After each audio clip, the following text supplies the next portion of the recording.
on numerous occasions, might I say. I know that this is the first video that you fully had control of directing. Yeah. What do you think of that? I always think that in order for it to be real, that the band should have complete control over everything. You know, because you can always hire a team of incredibly talented people to package you and dress you up and present you, but you know, whether it's from the stage show to the artwork, the album cover, the t-shirts, the videos, I just think even if they're not as slick, that the band should always handle it, just because then it's 100% White Zombie.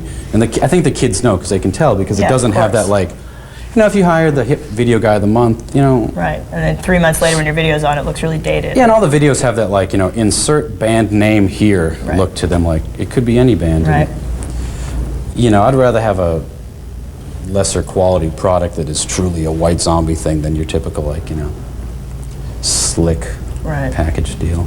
Now, was the Super 8 footage, was that from your childhood? Yeah. It was? Yeah, it was. That was like the inspiration, because my mom sent me all this Super 8 stuff and I was watching it. Super 8. And it was so bizarre that I was like, this is a video was that like, right that was here. You and your brother, like, oh running yeah, around? And a bunch of, like, I think they were my cousins or something, I don't know. It just seemed to be endless hours of footage of little kids pulling their ears and sticking their tongues out. Like, that was the thing to do at the moment. But I mean, just the stuff like the monkey with the Beatle wig playing guitar. That was something my dad filmed in like 1966. I guess like the Beatles were a big joke or something to people. And I was just like, this is so weird. For the new album? In Hollywood, at some, actually we recorded at some studio where they only make rap records. How many months were you in there, going in there every day? We went in there every day for at least 3 months straight. Wow. And then pretended that we had enough material to make a record, moved to a recording studio. And I think it was the pressure of that sort of like, you're wasting $1,000 a day that made us really snap into writing mode, because we could see the money like flying out the window. Magic carpet. So that's when we really wrote all the songs. Was writing with a good drummer? I mean, supposedly you're really happy with him as a drummer. Yeah, I mean, that really made all the songwriting any Yeah, we've easier, never had a good drummer, so we didn't really know. Right. And then to have a good drummer, you're like, whoa, I didn't even know anyone could do that. You know, it's like. So did that help in the songwriting process? Yeah, it was perfect, because he would just play. He's like the human drum machine. He'll just sit there and play the same beat for 8 hours and never even say anything. Really? Whereas most drummers, they're just busy, like, so whiny. doing all their They complain. They just whine about everything. Like, oh, this is no fun. I want to play something where I can show off and get girls. It's weird to me that, like, in the year or the 2 years that metal supposedly died, it's also coincided completely with you guys' success. So, like, how do you figure that? Like, how does that? What's your theory on that? I don't really think metal died. I think what happened is a lot of the bands like got really comfortable with what they were doing. Like, oh, we can do the same thing forever, and everyone's always going to love us. And kids just got bored. And I think what happened was, like, you know, once kids saw Ministry or 9 Inch Nails, they're like, hey, this is just as heavy as those metal bands, except it's 10 times more interesting. Right. So their focus just shifted, because it's not like, you know, there was some plague and every metal kid dropped dead someday or something. I mean, I think a lot of them turned their still backs. alive. Yeah, I mean, I think they just get bored, because I know, you know, there was a lot of bands I used to really like, and I'll go see them and I'm like, God, I used to remember this is a really intense show, and this just seems like a bunch of old farts going through the motions beyond belief. You know, and I think a lot of other kids picked up on that really fast too. Rob, what young bands do you plan to take on tour to sort of give them exposure the way other bands did for you? Well, it's funny you should ask. We're having a Superock contest. Wait, the contest? Man, that's so good thing you mentioned such perfect timing, this contest, right when you asked that question. Now, I believe the contest is called, because I know a little bit about it myself, it's called Warming Up the Zombie. Right. It should be called Play in Front of White Zombie and have kids throw stuff at you. Is that? But that really wasn't that catchy. Yeah. No, we're gonna have kids. In theory, I don't know if anyone's going to do it. You know, you can mail in videotapes. Well, I know they will do it, because you get $5,000 if we pick your tape. So that's enough motivation to do anything. Will the band be the decider of? Yeah, we get to look at the tapes and pick the band that we want to open up for us on tour. Well, just for the show when we hit that town. Do you think when you're choosing the band to warm up for the Zombie, are you going to try to pick a band that's similar to you? Are you going to try to do a band a favor that you think really needs a break, or are you just going to have a big laugh? I think I'll probably just... Success story is just the fact that you were on tour for so long and you just played and played and played until, you know, I mean, I always believe that that's a way to really sort of get successful. Do you think now that you've sort of technically made it, are you still going to have that type of grueling tour schedule, or are you going to like just sit back and... Well, I mean, we'll tour, we'll probably, tour as long, just not as many times in each city, because on that tour it went from like bars to little clubs to halls to like hockey arenas and stuff. So, so like in the I don't think we're going to do that whole progression again. Hopefully, every venue in a city. Maybe this year will go from hockey arenas to halls to bars to work our way backwards. But no, I mean, the touring. I think the touring was what made it. I mean, all the other things like radio and video and everything helped, but the tour is what cemented it as like, oh, this isn't a fluke because enough kids. Right. You know, I mean, it seems like every kid who bought the record eventually came to the show. I mean, because we'd play like Chicago for the 8th time, and it'd be like, why are there more kids again? You know, are they sick of this? But you know, I figured like every time we'd leave a city, by the time we'd come back around again, I'd be like, we've just sold enough records in the last week to sell out that place again with just kids who bought it in the last week. So it was like, you know, I think it was always new kids. Shows? I don't know if it's violence or just clumsiness. But people are always getting hurt. They're lacking in grace, the White Zombie fans? There's always like, you know, you walk off stage and there's like 4 ambulances and really, you know, and just like, what happened, you know? Yeah. Well, kids seem to have this new notion that their necks are made of iron. Yeah. I can jump 20 feet, land on my head on cement, and walk away and do it again. When you play your own show, what kind of kids are primarily there?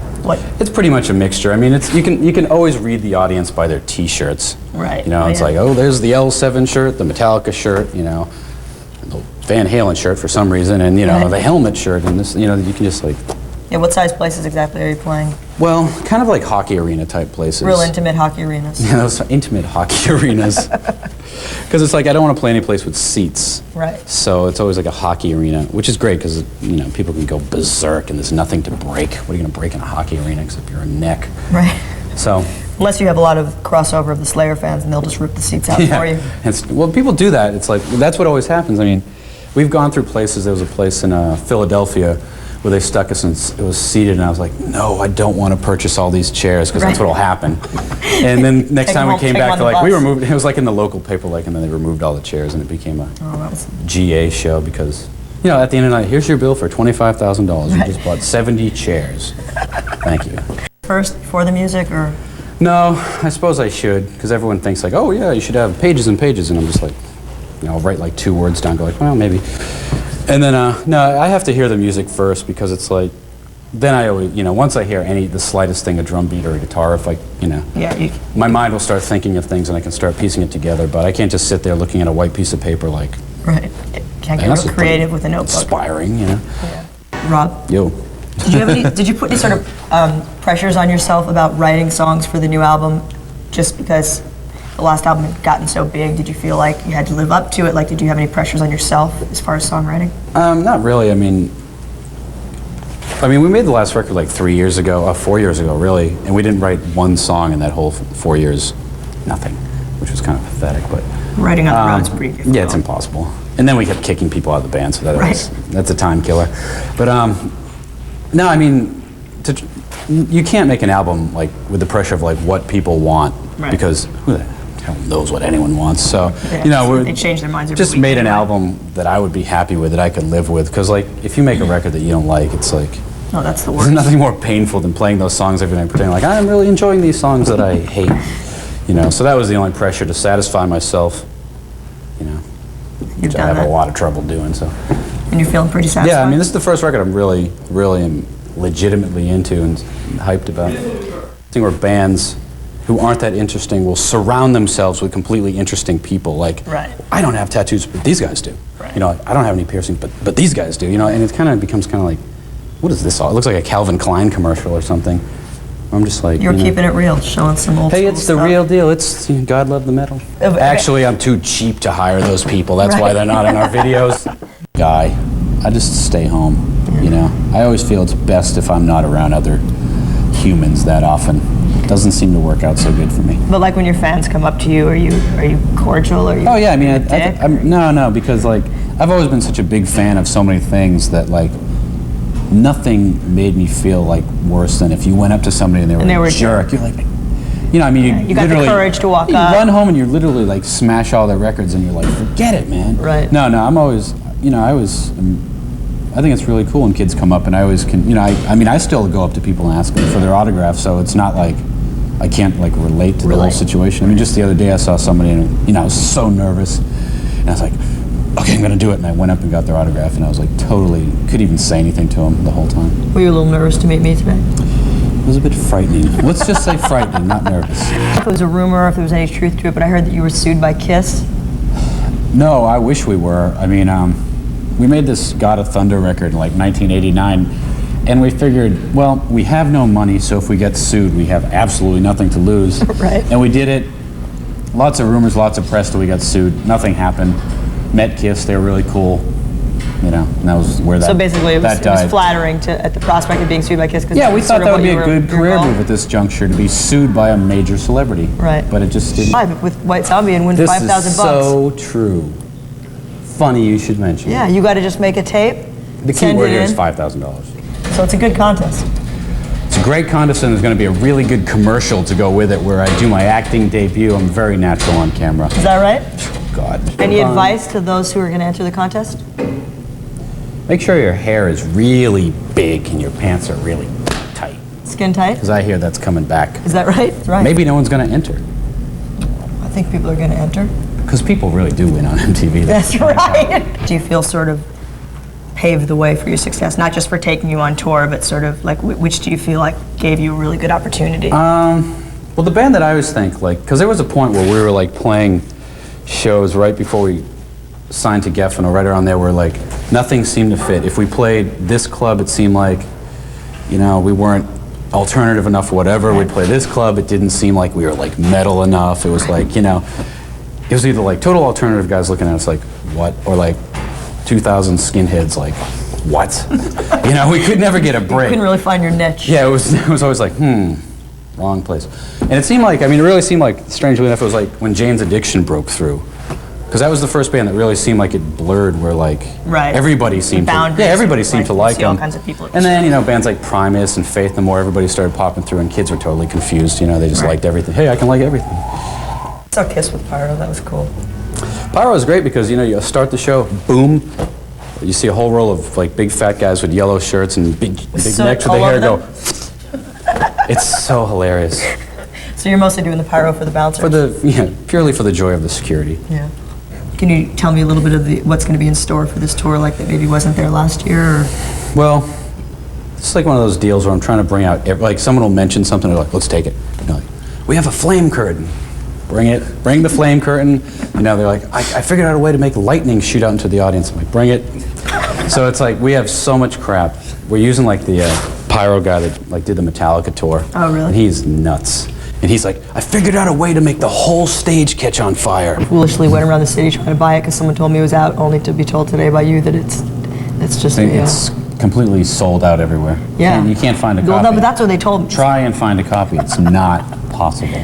For some reason, you know, I started talking to Marvel about doing a comic, and overnight it turned into like the thing existed and it was on sale, and I think and sold out. Yeah, it's sold out. People said they've been trying to order it for a year, and it just doesn't even exist. It's totally still in the planning stages.